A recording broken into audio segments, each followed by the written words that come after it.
Hello again, Rubber Band here, and recently I was tasked by a friend to come up with a way to rekey these padlocks. They're by a company called Sepox. It's just like an American clone, but the inside, very importantly, is not like American, and that's not a compliment.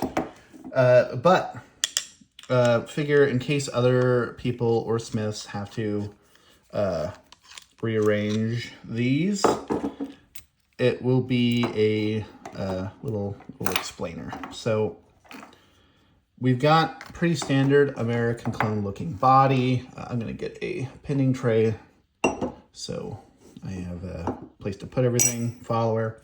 So as you can see, we've got this spacer here. And normally this would be on the back of the lock to kind of mate with the driver and push this towards the front of the lock. Not these guys, not Sepox. They do things different.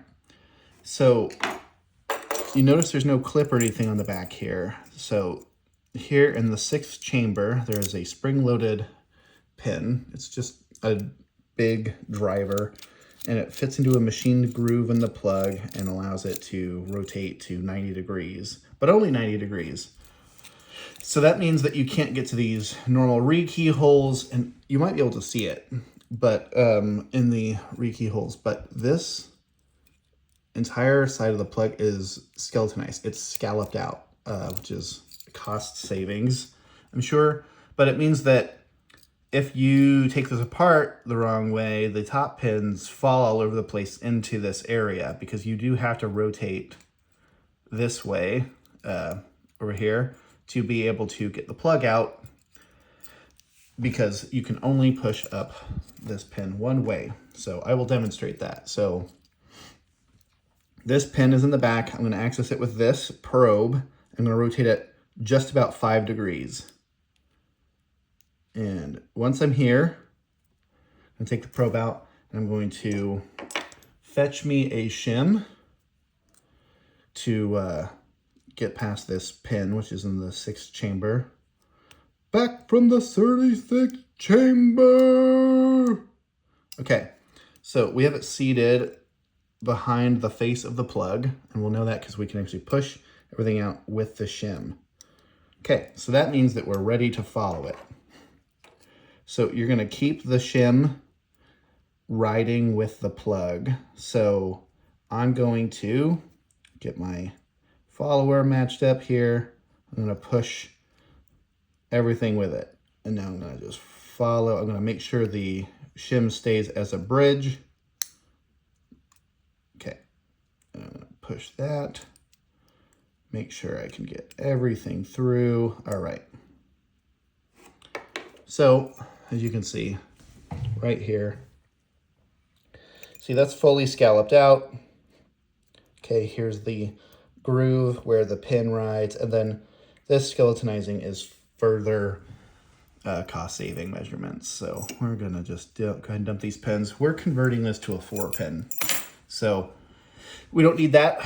But of note is, if you cut a key to American specs, it will not work with this because it does not use American spacing. So you have to widen the flats like a lot to get them to ride properly.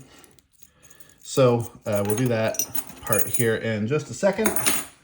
First, we're going to have to drop the pins. So remember, this is the front.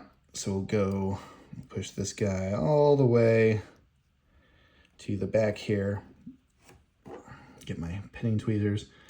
So I like to use a follower that has like a index area.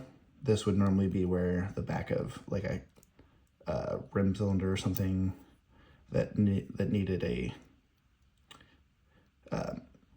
cresting part of the plug to fall through. So here we go. We'll go ahead and get this to pop out. Okay, dump that. So as you can see, okay, so it's just a big zinc pin, and it fits right here in this area and lets this rotate. So, you know, that's purely a pin of function. It's a bad function, but it's the function it has. And then we'll go ahead and get the other driver pin out. Then we need to get spring. We'll put this guy's spring right back in, and the spring-loaded pin needs to go back. Okay. Then make sure the shim comes out too, because we're going to have to assemble it in reverse order. So I like to kind of get that ready to go. So, okay. All right, that should be pretty ready for our plug when we're done. So I don't know if we'll be able to camera guy it up, but you'll see that this driver pin is also like a really kind of nasty cast Zamac. Really just trying to be economical with the lock. And to be fair, it's probably a decent lock for what it is, as long as you're not securing anything of high value or you need a high amount of pick resistance. But, you know, you can order them key to like, I guess. So I guess there's that. So, okay, so we got our plug. We're going to key it to our new keys, which use American depths now, but because we don't want it to be exceptionally pick resistant, because this is for a training exercise, we're going to use master pins. And by that I mean master padlock pins, which are the same depths as American, but only off by 1. So I'm going to get this keyed up to the 4 pins that have been asked of us. And as you can see, it's just a fine shear line, so we at least got the plug correct. So reassembly will be get this guy here, and I'm gonna just make sure that when I'm coming through, I have enough shim space to cover everything. So I'll push the shim forward with my nail. Okay, so reverse order looks like it's going good. Okay, and we'll just pull the shim out. And bing, bing. So we got our rekey done. Kind of a trickier sort of rekey. Don't really have a good way to do this at high amount of scale or whatever. But this is about the best way that I found to do it after some experimenting. And assembly goes in the reverse. So when you're assembling, most American padlocks have like a scalloped area here where the Bible sits, and it keeps this from drifting over here. This does not have that. You can assemble this with this over here, and this will not engage the driver that way. So you have to, and ask me how I know, you have to take a key, you have to grind the shoulder off when it's over here, put it in, and that way you can actually turn it, over rotate it, and get it to throw the driver. But it's a giant pain, so be very careful when you're reassembling.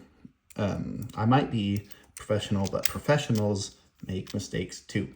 So, and I'm just sharing mine with you. So we'll go ahead and get our stuff here. Drop our shrew in there. Get everything nice and secure. Okay. Now, notice how I didn't slap the shackle closed? You always want to test this with the shackle open, just in case it doesn't work. So that way you can easily get that guy open. So now that I see that the key is working, boom. Okay. So Sepox padlock, rekey, make sure you got a shim Make sure it's a good one. This can be kind of heck to get under that big driver pin. And yeah, not a lot of pick resistance right out of the box for these anyway. So if you want a good training lock and you want one to kind of like figure out pin states and stuff, this is actually a decent one. So, and for an American clone, you know, you can't really beat the cost on this guy. So anyway, I've been Rubber Band, and thanks for watching.